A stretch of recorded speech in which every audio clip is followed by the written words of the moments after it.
My child, do you remember the last time your heart felt light? Not just okay, not just managing, light. There was a time, and you may have to reach far back to find it, when something inside your chest was not heavy.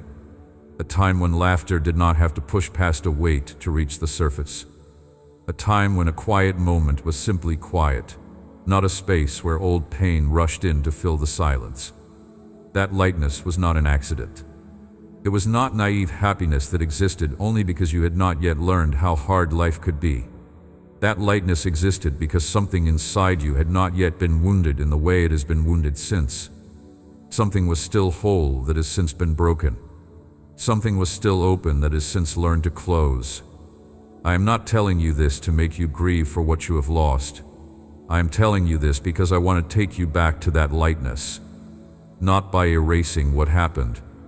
Not by pretending the years between then and now did not leave their marks, but by healing what those years left behind. Every heavy thing your heart carries right now, every flinch when a memory surfaces, every wall you built to keep yourself safe from being hurt again, every quiet ache that lives underneath your daily functioning, like a low hum you have grown so accustomed to that you almost forgot it was there. All of it is the residue of wounds that were never fully healed.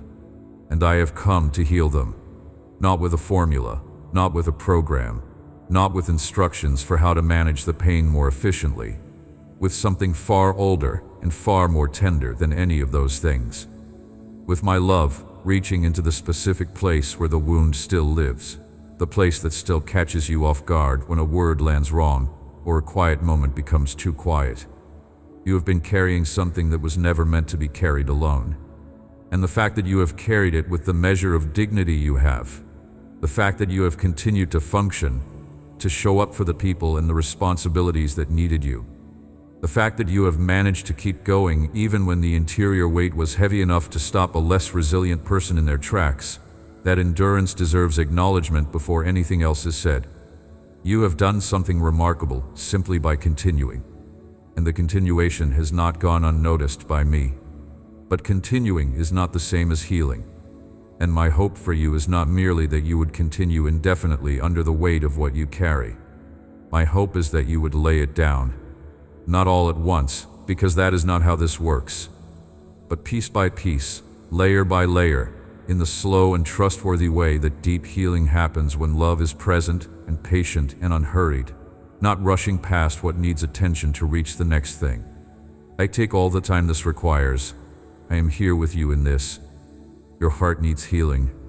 I know that. I have known it longer than you have known it yourself. There are wounds in the human heart that form before the person who carries them has the capacity to understand what happened. Injuries that shape the interior landscape of a life before the life has the language or the maturity to name what it is navigating. Some of what you carry began long before you were old enough to protect yourself from it. It arrived in the form of someone else's failure or cruelty or indifference, or their own unhealed woundedness that they passed down to you the way a sickness passes from one body to another, not because you were weak, not because you lacked something, but simply because you were close enough to be affected, and the one who should have protected you did not or could not. That is not the whole story of your wounds. Some of what you carry arrived later, in choices made by people who were old enough to know better, in betrayals that came from within relationships that had built up trust over time, which made the breaking of that trust all the more devastating. Some of what you carry was given to you by systems that were supposed to function fairly and did not.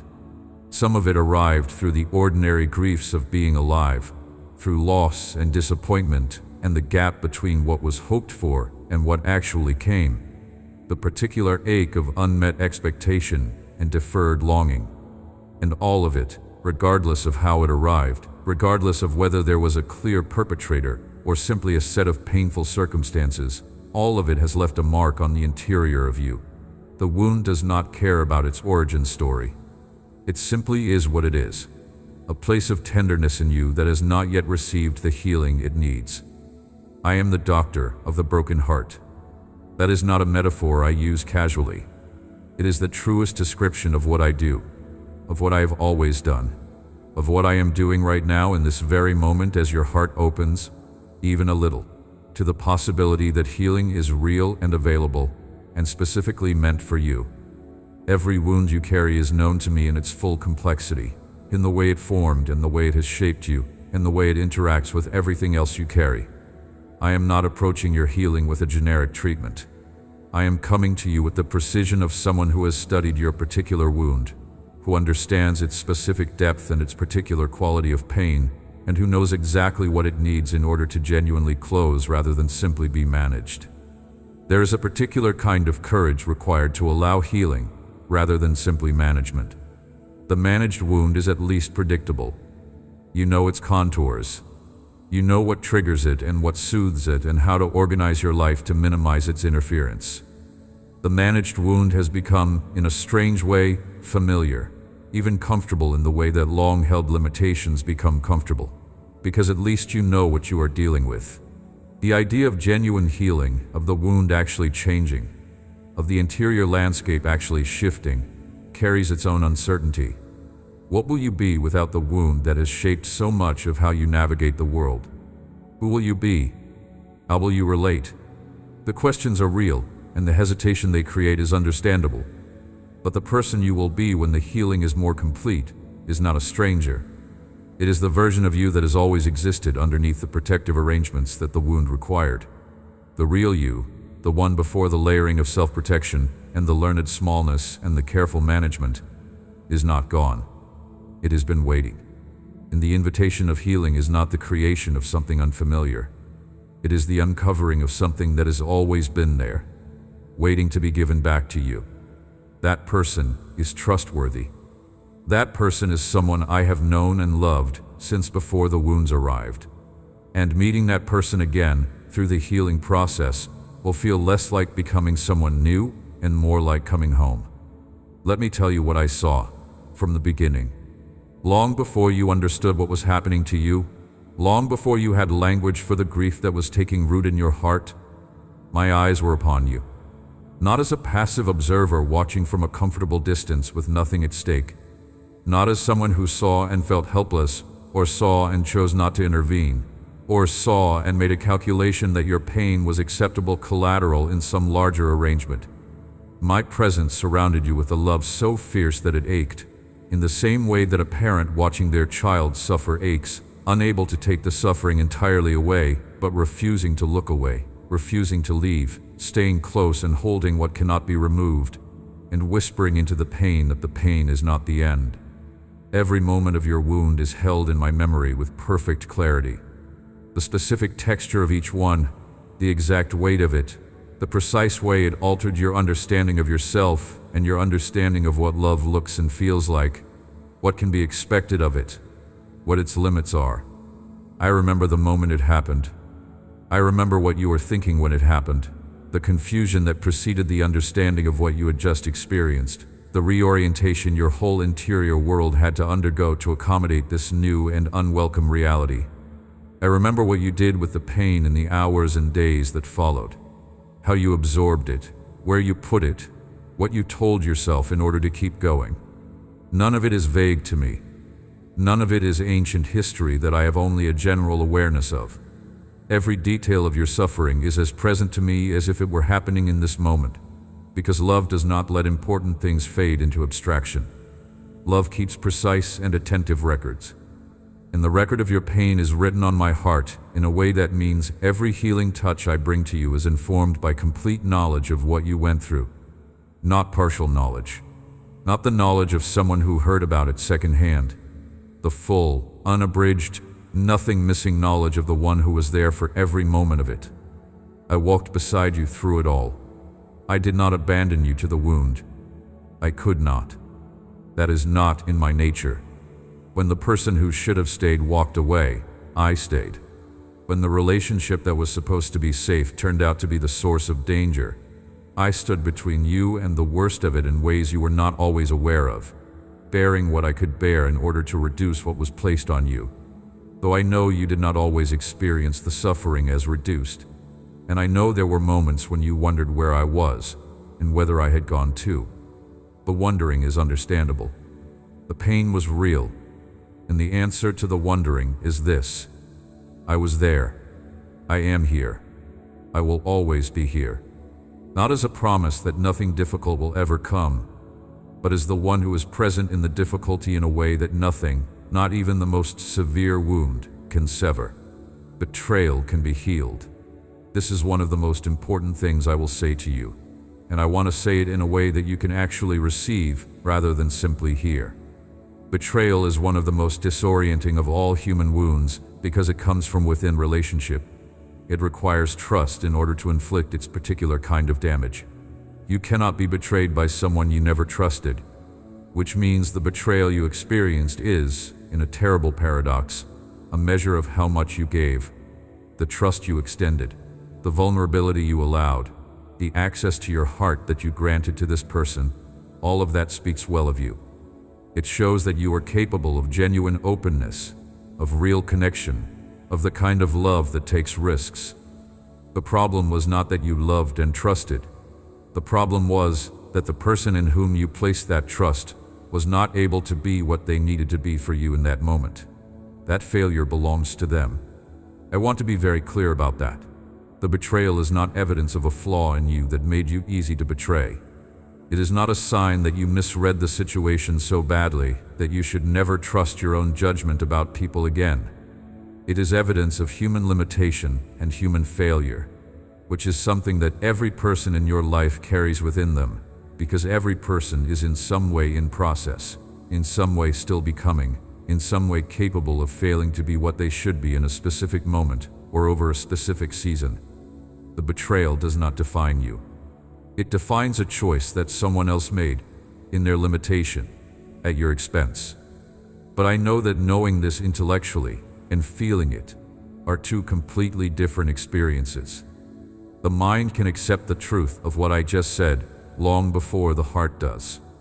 The heart heals on a different schedule than the mind, a slower one that cannot be rushed by understanding alone. Understanding is the first movement toward healing, but it is only the first. What the heart needs in order to genuinely heal from betrayal is something more than correct information. It needs to be loved well by someone trustworthy over time. It needs to encounter a love that is not going to repeat what the betrayal did, a love that proves by its consistency and its patience and its staying that not everything that looks like love is going to end in devastation. That is what I am offering you. Not a quick resolution that wraps the wound neatly and moves on, but a love that stays beside the wound and tends it day after day, season after season, with a consistency and a patience that has never once wavered and never will. The long experience of being loved faithfully by me, of bringing your wound to me again and again, and finding that I receive it every time without judgment or impatience or the suggestion that you should be over it by now. That experience is itself the healing. It is the trust being rebuilt, not in a person who might fail again, but in the one whose love is the definition of trustworthy. Trust, once broken, does not simply reassemble itself on demand. I know this. I am not asking you to simply decide to trust again as though the decision were the whole story and the doing of it were then straightforward. What I am asking is something smaller and more manageable than that.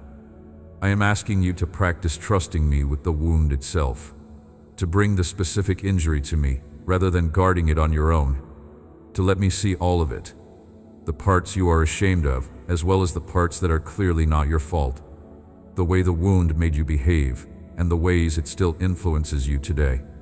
Bringing me the wound is not the same as resolving it, but it is the beginning of the path toward resolution, and the path is one you do not have to walk alone. There is something about betrayal that likes to masquerade as revelation. When someone you trusted fails you, the wound has a way of presenting itself as a truth you should have known all along, as though the betrayal simply uncovered a reality that was always there, and you were simply too naive to see it. As though the person who hurt you was revealing something fundamental about human nature, or about your judgment, or about the quality of love that is available to you in this world. And the wound says, this is just how things are. People cannot be trusted. Love has a limit. Everyone is ultimately looking out for themselves, and the sooner you fully internalize that lesson, the less you will be hurt by it in the future. That is not a revelation. It is a wound talking. And while the wound is real, and the pain it draws its conclusions from is real, the conclusions themselves are not accurate. They are the distorted reasoning of a heart that has been damaged and is trying, out of self-protection, to never let the damage happen again. The overcorrection to betrayal is a closing, a hardening, a refusal to extend trust again in any form. And I understand why the heart moves in that direction. The logic of it makes a kind of sense in the immediate aftermath of devastation. But if the overcorrection is never revisited, if the closing becomes permanent, something essential is lost.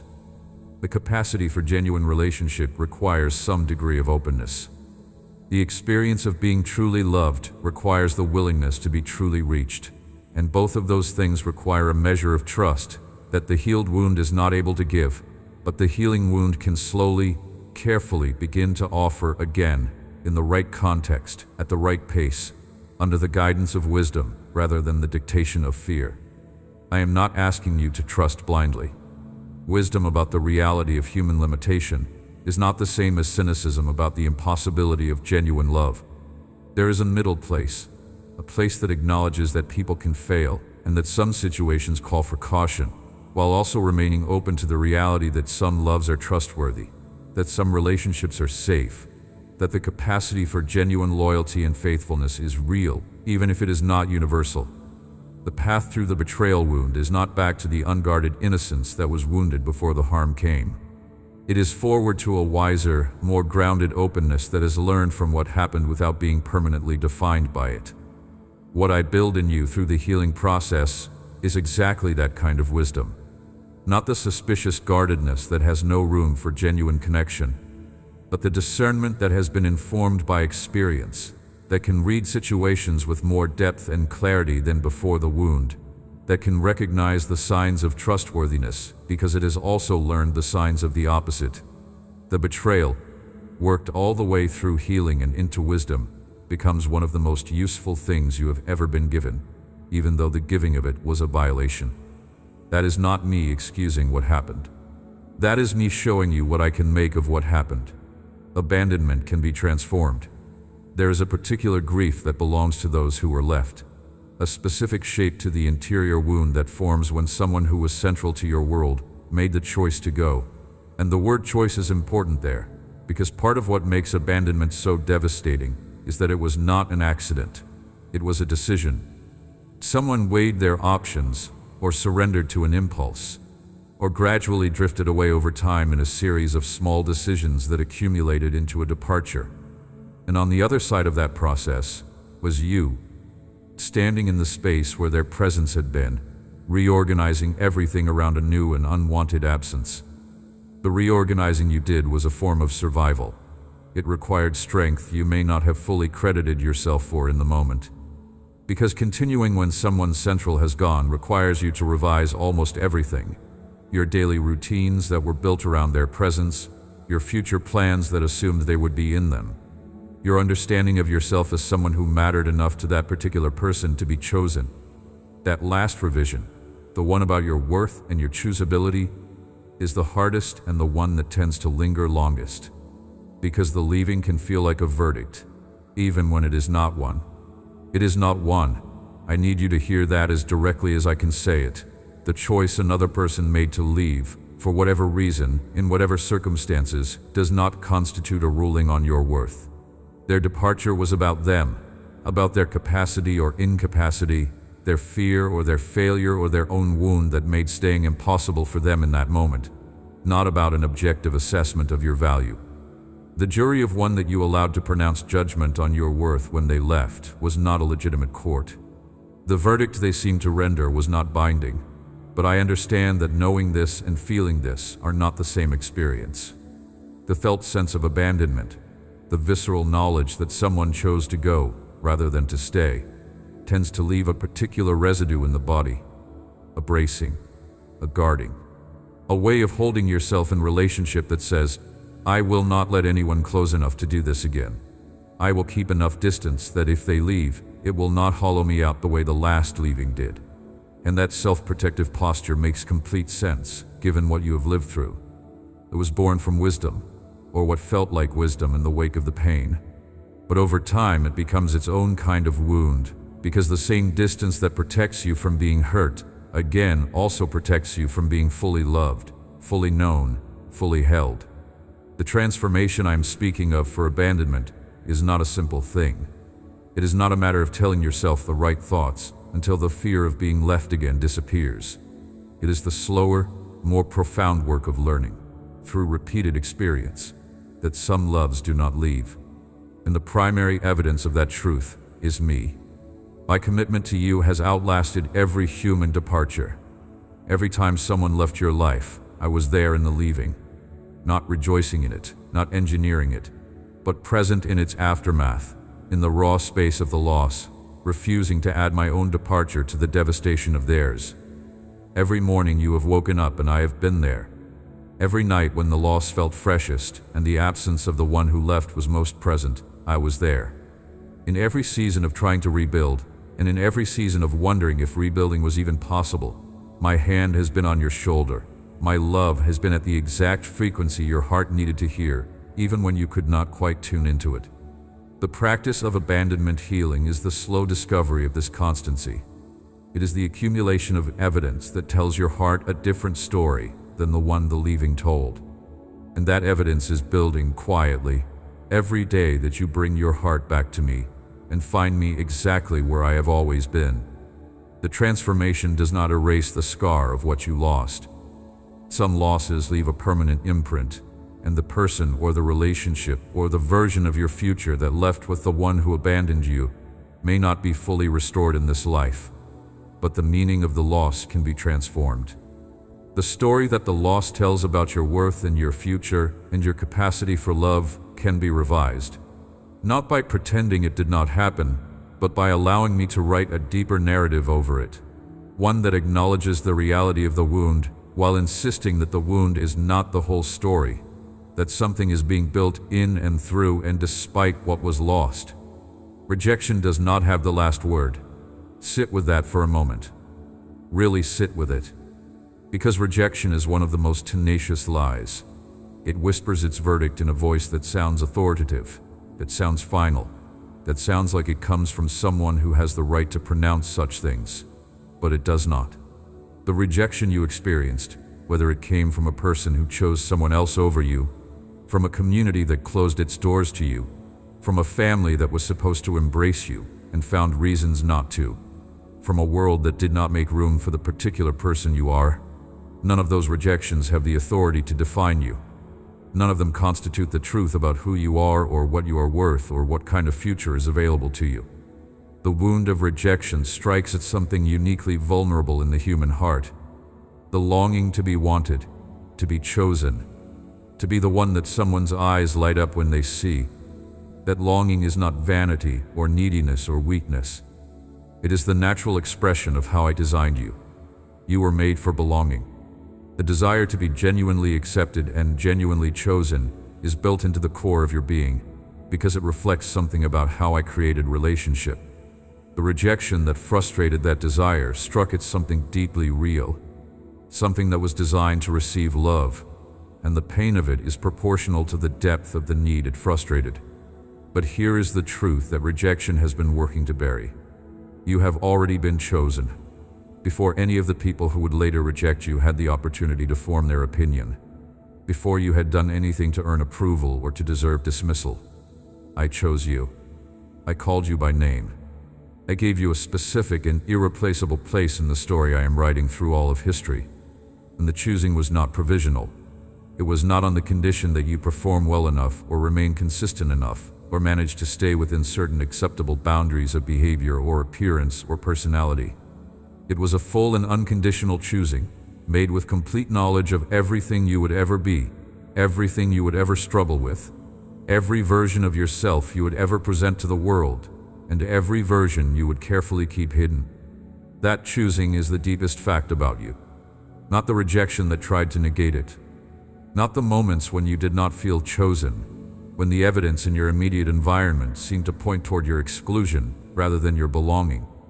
Underneath all of that, underneath the rejection and the hurt and the long accommodation to the felt sense of not being wanted, the original choosing stands firm. It has never been revoked. It has never wavered.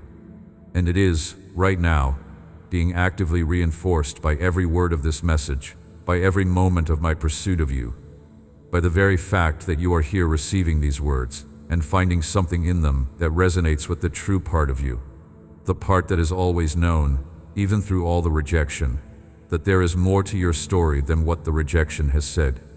And here is something I want you to hold alongside the reality of my choosing.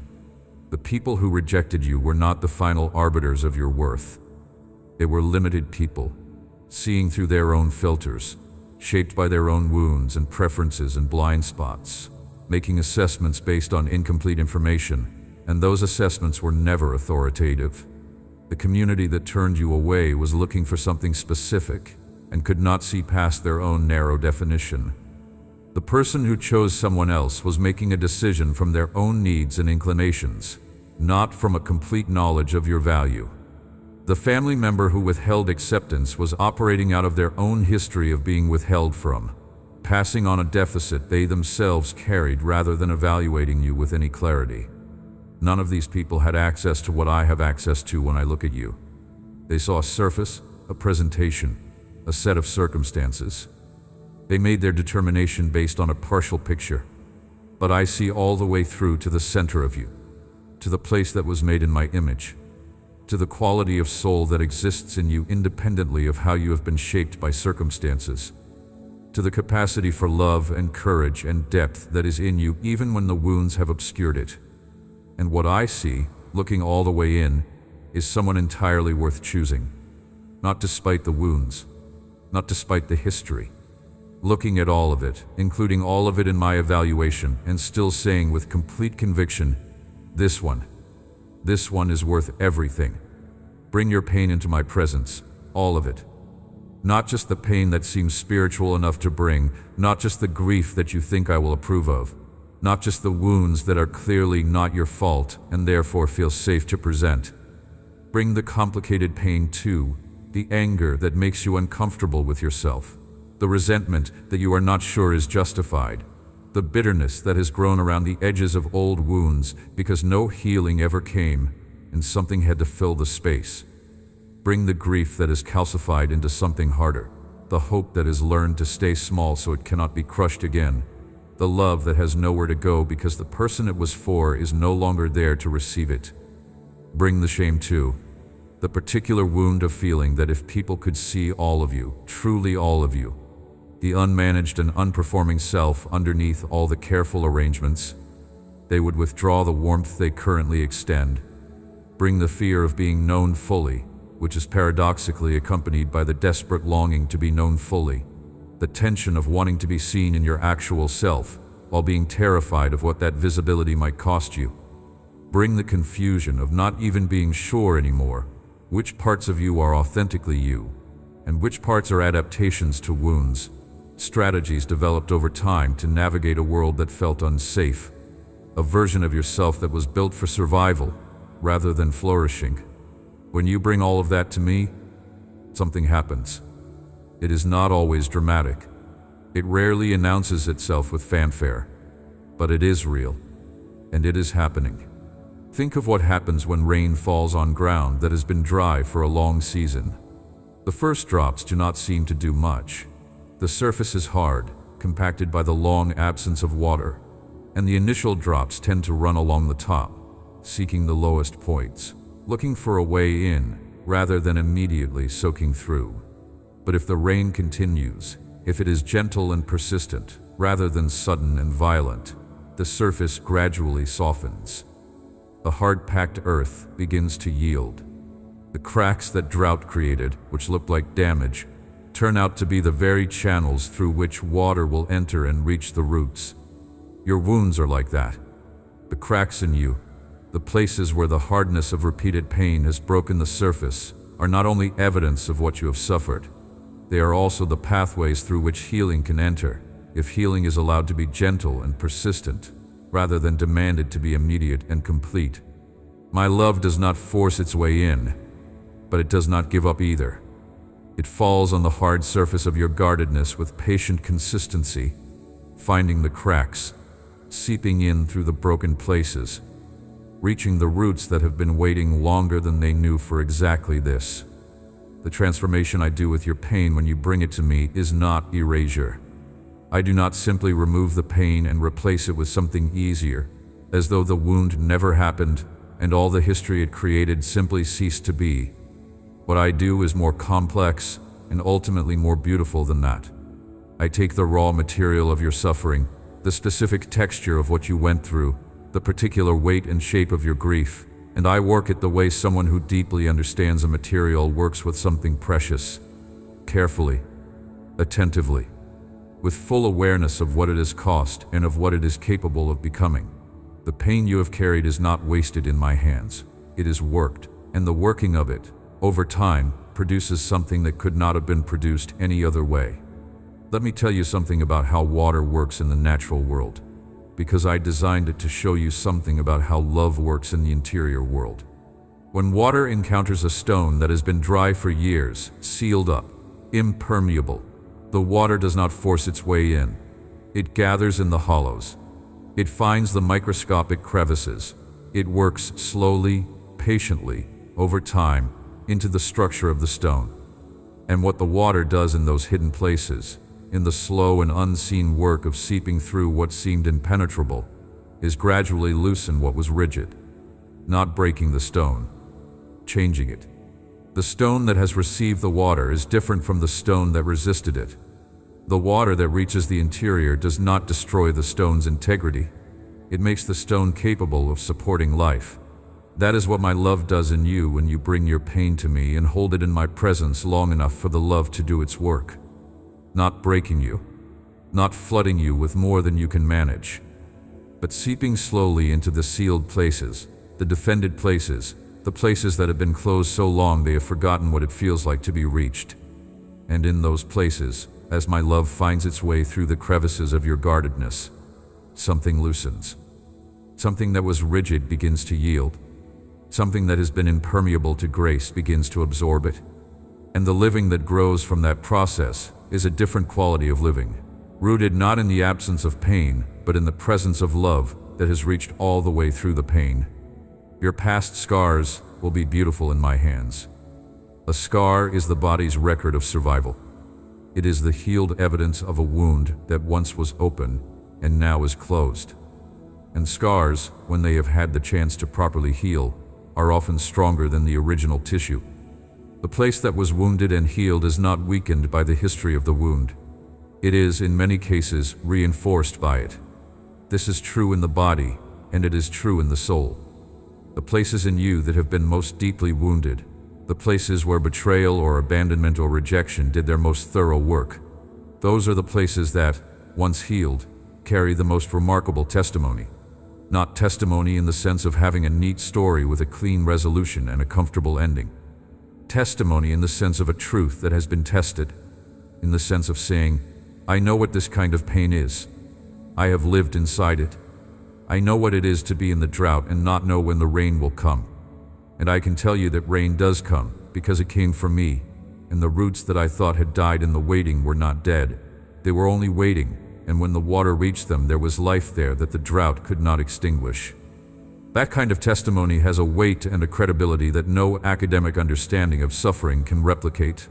The person who has genuinely walked through what you have walked through, and who has allowed the healing to do its full work, becomes someone from whom others can receive truth in a way they cannot receive it from people who have only theorized about pain. The scars you are ashamed of, the evidence of the depths you have navigated, are not liabilities. They are, in the longer story of your life, the very credentials of your compassion. They will be the reason someone else can trust what you say when they are in the middle of their wound, because you will not speak from theory. You will speak from the scar. The past that wounded you is being woven into something. This is the work of my hands in your history. Not that I designed the wound for you, not that the pain was a necessary punishment or a calculated test, but that I am, in the very real and active and ongoing work of redemption, taking what was done in darkness and working it toward light. The beautiful thing that will emerge from your healing is not a version of you that has forgotten what happened. It is a version of you that carries the wisdom of what happened and has been transformed by it, made deeper and more tender and more genuinely helpful to others because of it, rather than in spite of it. Healing is not a luxury. It is your right as my child. I need to speak to something that has been operating in you, a belief you may not have examined directly, but that has been quietly shaping your relationship to your own pain. The belief that healing is something that comes after you have done enough work, proven sufficient faith, demonstrated the right level of spiritual maturity. The belief that needing healing is in some way a spiritual inadequacy, a sign that you are not far enough along on your journey. The belief that other people's wounds are more legitimate than yours, more deserving of attention, more worthy of the space and time that healing requires. None of these beliefs are true, and all of them have been keeping you from receiving what I have been trying to give you. Healing is not a reward.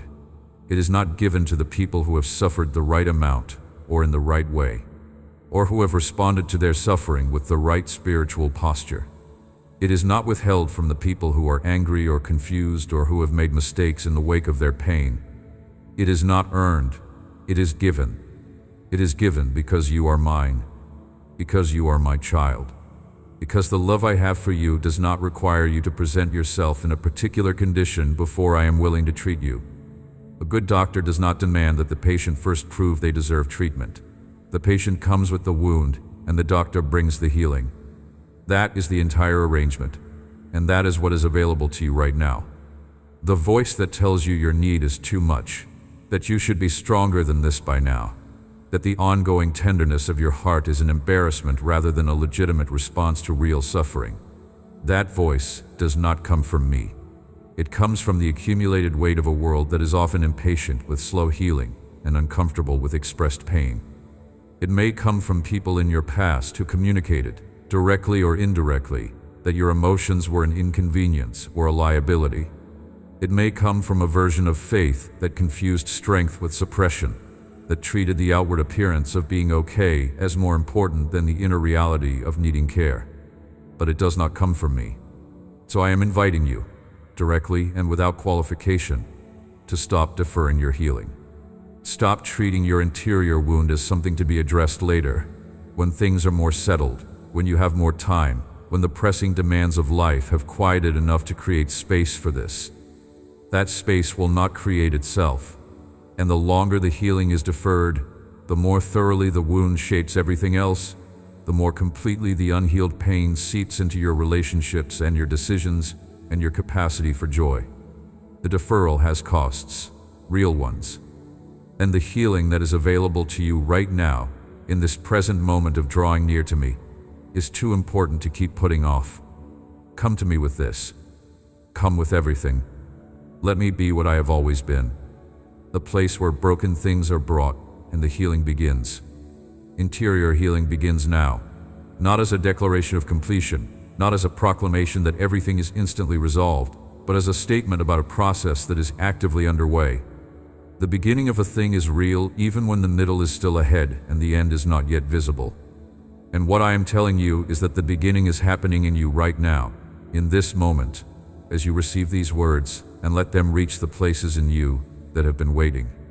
There is something that happens in the interior when genuine healing begins that is different from the management you have been doing. Management keeps the wound contained. It prevents it from interfering too visibly with the outer presentation of your life. It maintains the appearance of functioning, but it does not change the wound. Healing changes the wound. And the change begins at the point where the wound is acknowledged rather than managed, where it is brought into the light of honest attention rather than kept in the carefully organized darkness of the place where you put things you cannot deal with right now. What does it mean for interior healing to begin in you today?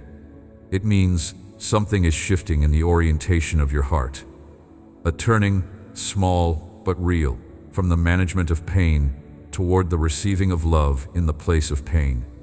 It means the wall that has kept me at a certain distance from the wounded place is developing an opening, not a breach that leaves you exposed and frightened, but an intentional opening, chosen by you, through which the healing that I carry can enter. It means the part of you that has been telling you that you do not deserve this kind of attention is losing some of its authority as you listen to the deeper truth of what I am saying to you today. The interior healing that begins now will continue beyond today. That is important for you to understand, because the tendency when something begins is to look for evidence of completion too quickly, to measure the progress by looking for the absence of the wound, rather than by acknowledging the presence of the healing work. Healing is not the absence of the wound. It is the presence of love in the wound, working, changing, transforming. And that presence is real, even when the wound is still tender. The tenderness and the healing are not opposites. They can coexist. In fact, they must coexist in the beginning stages of the process, because the wound does not stop being a wound the moment healing begins. It stops being a wound when the healing has done its full work, which takes the time it takes. So do not measure your healing by the absence of the pain. Measure it by the increasing capacity to let me into the pain. Measure it by the gradual reduction of the shame that surrounds the wound. Measure it by the slowly growing ability to speak about what you went through without the speaking costing you everything. Measure it by the occasional moment of genuine peace that visits you in the middle of a season that has not yet been fully resolved. The peace that does not come from the circumstances improving, but from the presence of the one who is with you in the circumstances. That peace is evidence of the healing. That peace is my love reaching the depth of the wound, and it will come with greater regularity as the process continues. I am here to restore you, not to a previous version of yourself, as though the wounds never happened and the person you were before the pain is the destination. The restoration I am offering is forward, not backward. What I am restoring is not the naivety of before the wound, but the wholeness that was always your original design, the fullness of life and love and capacity that exists in you, at the level of your creation. Underneath all the layers of injury and adaptation and self-protection, the wound temporarily covered what you were made to be. The healing is the slow uncovering, and what is being uncovered is more beautiful than what was there before, because it has been through something, and it carries the depth of that passage. Let me be quiet with you for a moment now. Something happens in silence that the flow of words cannot replicate. When the speaking pauses and the listening deepens, when the receiving of language gives way to the slower and more fundamental experience of simply being present with me, the healing has room to work at a level that understanding alone cannot reach. The wounds in you are not only in your mind, they are in your body, in the way you hold tension in your jaw or your shoulders, or the space between your eyes, in the way certain sounds or smells or tones of voice carry the fingerprint of old pain. The healing that I bring reaches all the way down into those places, but it requires a quality of stillness that is hard to come by in the activity of processing words. So just breathe for a moment. Let the weight you have been carrying settle down from your shoulders, not because the wound has been resolved, but because you are in the presence of the one who is resolving it, and you do not need to manage the healing process while I am doing it. You do not need to understand every step. You do not need to monitor your own progress. You do not need to verify whether what is happening is real. The verification will come in time, in the subtle changes that accumulate, in the gradual shift of how it feels to carry what you carry, in the day you notice that a particular piece of the wound has lightened without your having noticed exactly when the lightening happened. The quiet we share right now is not empty. It is full of my presence, which is full of my love, which is full of the healing that love brings when it is allowed to work in its own time and in its own way. In this stillness, in this unhurried space that belongs to the two of us, something in you is being gently rearranged, not violently, not in a way that feels disruptive or frightening, but with the quiet intentionality of someone who knows exactly what they are doing, who sees every layer of the wound and is addressing them in the right order, and who is not rushing because the work deserves to be done thoroughly and completely. Stay here for just a moment longer. Let this land. Let the words that have come before create the space they were designed to create. And in that space, let me speak one more time to the wound. You are not alone in your pain. This is perhaps the most practical thing I can say to you, because the experience of isolation inside suffering is one of the most damaging secondary wounds that pain creates. You can be in a room full of people and be completely alone in your wound. You can have relationships all around you and still carry your deepest pain in a private space that no one else has access to, not because you are incapable of sharing, but because the wound has convinced you that sharing would be too much, would be received wrong, would result in a response that costs more than the silence does. So you have learned to be alone in it, to manage it privately, to show up for the outer world with enough of yourself held together that the wound does not show too clearly, while the interior work of simply bearing the weight continues on without acknowledgement, without witness, without anyone knowing how much the carrying actually costs you day by day. That private carrying has kept the wound yours in a way that has sometimes felt necessary, but has also kept you isolated from the very thing that would help. Because wounds heal better in the presence of love than they do in isolation. This is not a spiritual platitude.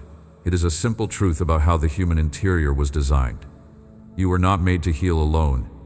You were made to heal in relationship, in the presence of love that sees the wound and does not withdraw, that acknowledges the pain and does not minimize it, that stays present through the full arc of the healing rather than looking for the moment when things seem better and using that as permission to move on. I am that love, and I am providing exactly that presence right now, in this moment, for exactly this wound. My eyes are upon you in your pain, not averted, not looking away out of discomfort or impatience. Upon you fully, with a gaze that sees everything you are carrying and does not flinch. The full weight of what you have been through is visible to me, and I am not overwhelmed by it. I am not looking for a way to deliver a quick fix and move on. I am here for the whole arc of your healing, for every part of it, for the parts that are progressing and the parts that are stuck, for the moments of breakthrough and the longer stretches of slow and undramatic process where not much seems to be happening, but the work continues underneath the surface. Let me carry this weight with you, not as a metaphor, as a real and practical sharing of the load. When you pray, when you speak these things to me, when you bring the wound into the light of my presence rather than guarding it alone in the dark, something transfers, not all at once, but the weight shifts because it is no longer only on your shoulders. It is shared. And shared weight is different in a way that anyone who has ever been helped to carry something heavy can attest to. The load does not necessarily become smaller, but the experience of bearing it changes profoundly when you are not the only one bearing it. Your tears are valid, every single one of them. The tradition I gave to my people has always made room for mourning. The deepest writings I inspired do not skip past grief into quick resolution. They sit in it. They express it in all its rawness. They give language to the full range of what it is to be a human being in pain, including the anger and the confusion and the feeling of being abandoned and the demand to understand why, and the long ordinary work of continuing to live when living is hard. The permission to grieve is not a concession to weakness. It is the acknowledgement of something true. What you have lost, or what was taken from you, or what never came that you hoped for. That loss is real. It deserves to be genuinely mourned. The tears you have shed have been true expressions of something that mattered to you, of love and hope and trust that were invested and not returned the way they were offered. They have not been wasted. They have been witnessed. Every tear has been received by me as the most honest form of prayer, the one that requires no vocabulary, no theology, no performance of the right spiritual affect, just the pure honesty of the heart that is hurting. The grief you carry about what was lost, or what was done to you, or what you hoped for and did not receive, deserves a space that is large enough for its actual size.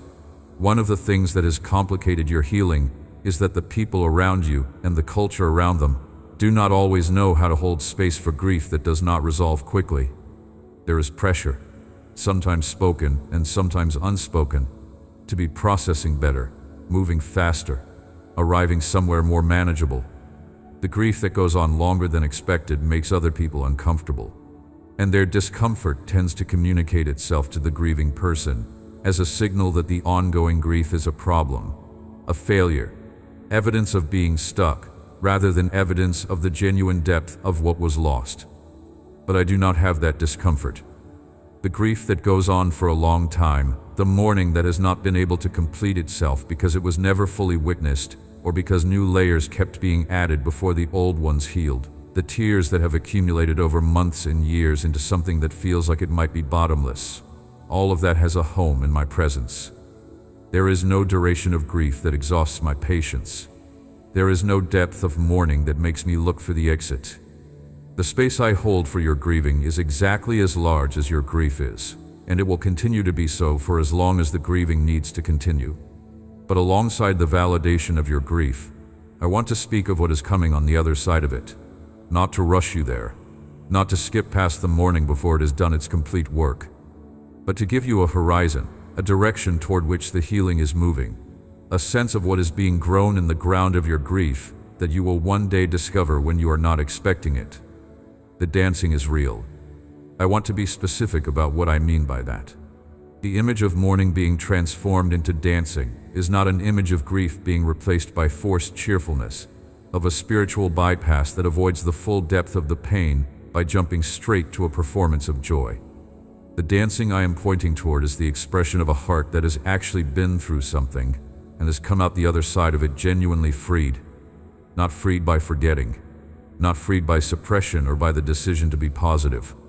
Freed by the real and thorough work of healing that has reached all the way down into the wound and done what only love can do at that depth.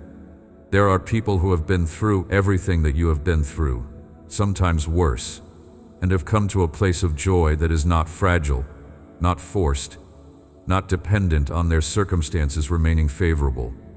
A joy that is grounded in something that pain already did its worst to and found it could not ultimately destroy. That is the joy I am growing in you, in the ground of your grief, in the long waiting, in the slow and often invisible work of healing that has been happening underneath everything else. It is not visible yet from where you are standing, but the roots are alive. And what grows from those roots, when the season is right, will be something you did not dare to hope for in the middle of the drought. Open your heart to my healing. Let me show you how. The opening is not a single moment of decision, though it begins with the decision. It is an ongoing practice, a repeated choosing to remain open when everything that is learned to protect you says to close again. It is the willingness to notice when the walls go up and to speak to them, not with condemnation, but with understanding, acknowledging what they were built to protect and gently, incrementally, choosing to stay open just a little longer than the fear wants you to. Think of a flower in the cold season. Its petals are closed, drawn in against the frost, conserving the life within. The closing is not failure. It is appropriate response to conditions that could damage what is most vulnerable. But when the warmth returns, the flower does not need to be forced open. It opens because that is what it was made to do. The warmth and the light create conditions in which opening is natural, is safe, is the expression of the flower's own deepest nature rather than a compromise of its self-protection. I am the warmth. I am creating conditions for your opening not by demanding it, but by being so consistently, reliably present that your heart slowly, in its own time, at its own pace, remembers that opening is what it was made for. Every time you draw near to me and find that I am here, that I receive what you bring without judgment or impatience, that I stay even when what you bring is the parts of yourself you are least proud of, the opening increases. Not dramatically, but measurably. The petals unfold by fractions over time, and one day you look and realize that the flower you are looking at is fully open, and you cannot identify the exact moment it happened because it happened so gradually, so kindly, over so long a period of loving consistency. That is the healing I am doing in you. You may not feel it dramatically. You may not be able to point to a single moment and say, there, that is when everything changed. But you will look back and you will see it. The difference between where you were and where you are will be undeniable, and the love that did the work will be recognizable. Let me speak now about something that exists at the very center of healing, something that is often misunderstood and therefore either rushed into prematurely or avoided entirely. The question of forgiveness. Not because forgiveness is a prerequisite that must be achieved before healing can begin, but because the healing and the forgiveness, when both are real, move together, informing and enabling each other in ways that make both of them more complete. Forgiveness is not the same as forgetting. It is not the same as excusing what was done to you. It is not the same as opening yourself up to the same harm again, or pretending that what happened was less than it was, or rushing toward a restoration of relationship that has not yet earned the conditions it would require. These misunderstandings of forgiveness have caused enormous harm, have asked wounded people to betray their own reality in the name of appearing spiritually advanced, have silenced legitimate grief with a premature declaration that it is over and everyone can move on. Real forgiveness does none of those things. Real forgiveness is the slow releasing of the claim that the wound gives you over the person who inflicted it, not releasing them from accountability to me or from the natural consequences of their actions, but releasing yourself from the ongoing work of carrying the verdict against them in your own heart, which, whatever it does to them, costs you enormously in the carrying. The bitterness that comes from an unforgiven wound is a secondary injury that lives in the person who was wronged, not in the person who did the wrong. It continues to harm the one who was already harmed, and the releasing of it is an act of self-care as much as it is an act of grace toward the one who hurt you. But this releasing cannot be forced. It cannot be demanded on a spiritual timetable. It is the natural outcome of a grief that has been fully allowed, of a wound that has been genuinely tended, of a love that has been received deeply enough that the need to hold on to the verdict relaxes. As the healing progresses, as my love reaches deeper into the wound and the wound begins to close, you will find that the holding of the bitterness becomes less necessary, not because what was done to you was acceptable, but because the wound it created is no longer raw enough to require the protection of the ongoing accusation. The forgiveness I am working toward in you is not an event. It is a process that happens inside the healing process, often without your noticing it directly. One day you realize that you can think about what happened without the same intensity of fire in your chest. Not because the memory has faded or the reality of the wrong has been minimized, but because the wound that the wrong created in you has healed enough that it is no longer as tender to the touch. The forgiveness is the evidence of the healing, and it will come in its time, not before, not on someone else's schedule, but in the slow and organic way that real interior transformations happen when they are allowed to proceed at their own pace. My love for you is the power behind both the healing and the forgiveness. I am not asking you to manufacture either one from your own reserves, which would be asking for water from a dry well. I am offering you what you need to do both, because both require a supply of love that exceeds what is wounded and depleted in you at this moment. And that supply is available to you in full, as much as you need, for as long as the process takes. The river does not run dry while you are still drinking from it. This is what I need you to know, deeper than anything else I have said. Healing comes from love, not from your effort, not from your will, not from the performance of healing correctly, from love, from being loved in the precise place that was wounded, from having the wound met with tenderness rather than with judgment or dismissal, or the demand to recover on a schedule that suits someone else's comfort. The love I have for you is not general. It does not apply to you as one instance of a category.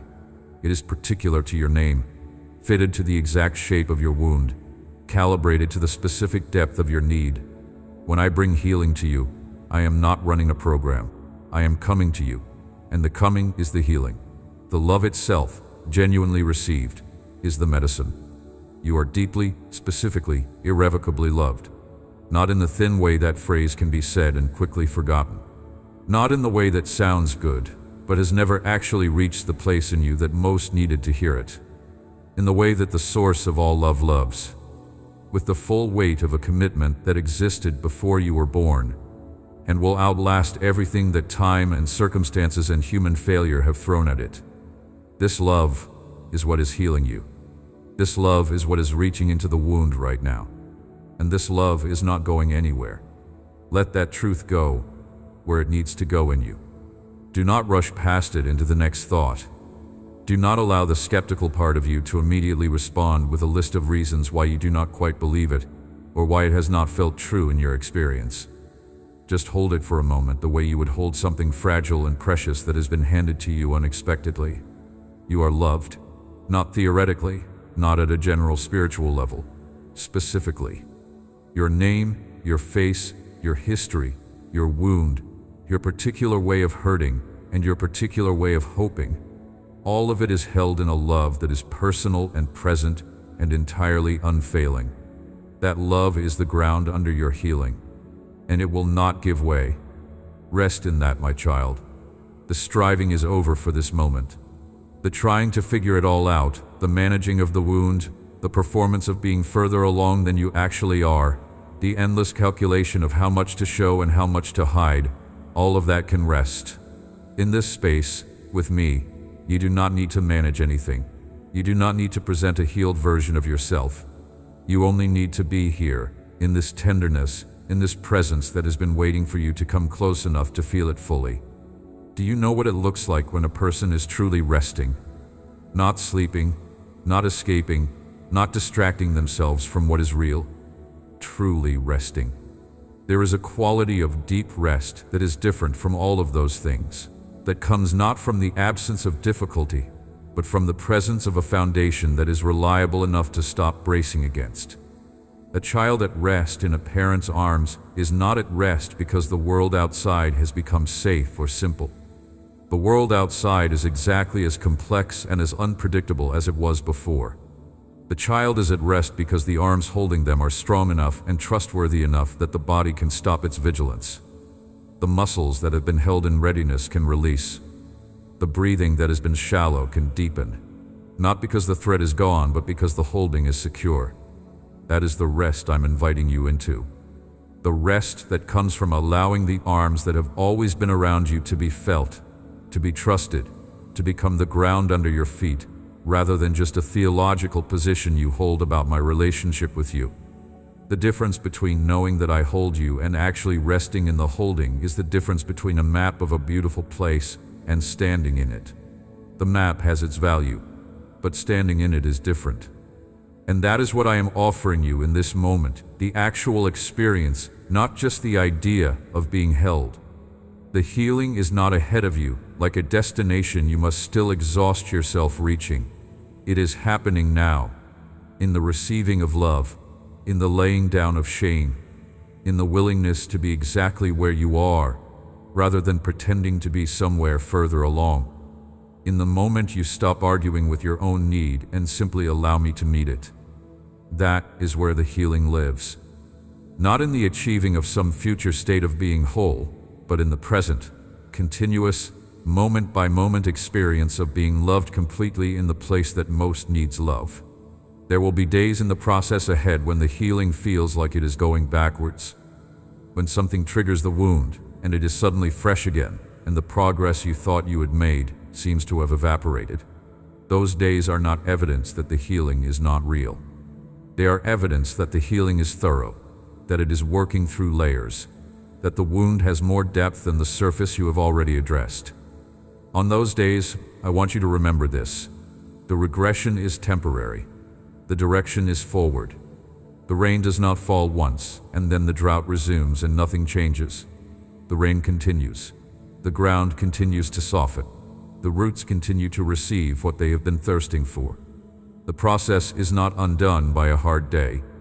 It is deepened by a hard day that is brought back to me rather than born alone. The river is flowing toward you. The rain is falling on the dry ground of the long season you have been through. The cracks are opening just enough to let the water in. Deep in the roots, deeper than the drought reached, deeper than the wound went, the water is arriving at last. And deep in the places where life has been waiting through all of this, quietly, persistently, without losing faith in the rain that was coming, something is beginning to stir. Something is reaching toward the surface. Something is preparing to bloom in you that will surprise you with its beauty. Not the brittle beauty of a life that has never known difficulty. The deep, unhurried, thoroughly rooted beauty that comes from a long winter, from the patient work of love in the dark, from roots that grew deeper precisely because the drought drove them to seek water where it could be found. That kind of beauty, once it finally and fully blooms, does not easily wither. It endures and deepens. What is coming in your life, on the other side of this healing that is now underway, is not a smaller version of what you lost. It is something your wound has been preparing ground for without knowing it.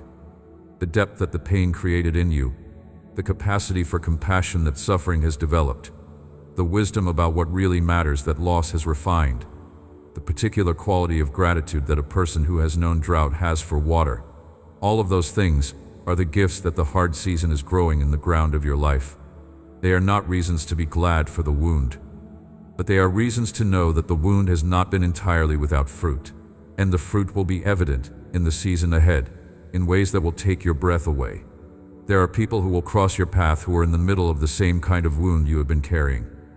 Because you have been through it, because you have sat in the depth of this specific darkness and found your way toward light, you will be able to offer something that no one who has only observed suffering from a distance can offer. You will be able to sit down beside them and not flinch. You will be able to say, without performance or platitude, that you know this terrain and that there is a way through. Your healed wound will be a lamp for someone walking in the dark you once navigated. That is not the reason the wound happened, but it is one of the reasons the healing matters beyond yourself. Stay with me. Let me finish what I have begun. The work that began today in the quiet of your receiving, in the small willingness to let love in through the cracks, will continue in the days ahead. Every time you return to my presence with the wound still tender, you are not starting over. You are continuing.